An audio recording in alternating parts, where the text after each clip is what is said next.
Well, once again, I think culture continuity and innovation are not naturally kind of antagonistic. They are mutual. They are actually mutually comprehensive and also can contribute to each other in a healthy manner.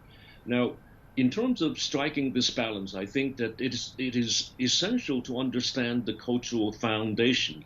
The knowledge of this cultural foundation would help us to identify the core aspect that should be preserved and celebrated while allowing room for innovation in other areas. And secondly, I think that we need to understand that we have to identify essential traditions because they hold historical, social, and symbolic significance. And by safeguarding these traditions, cultural continuity can be maintained. And lastly, I think that we need to adapt to changing contexts. In this case, I think that continuity means the ability to adapt to adapting changing contexts. And in this case, I think we need to empower us to technologically, and we need to embrace innovation and progress while ensuring this very cultural values and identities are not compromised. Now, talking about empowering, critical thinking in education is important to innovation. How can this be utilized to cultivate cultural innovation?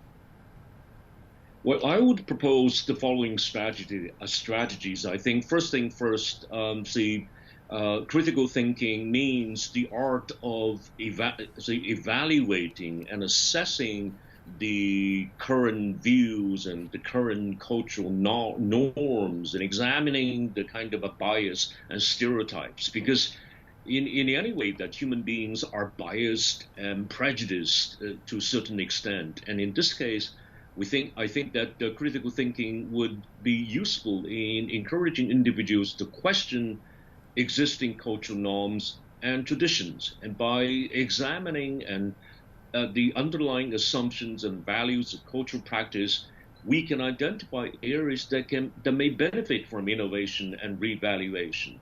And secondly, I think that examining bias and stereotypes is critical, is the core of critical thinking, which helps individuals to recognize and examine biases and stereotypes that may limit cultural innovation. And so by critically evaluating preconceived notions about different cultures, people can develop a more open-minded and inclusive approach to cultural exchange and collaboration. And in this sense, I think that we should make full use of the capacity of our being to think critically and to upgrade and to empower us so that we can, in a sense, to cultivate this cultural innovation and continue this very cultural heritage, so that this culture and this cultural heritage can survive and thrive in a world of challenge, or in this era of globalization.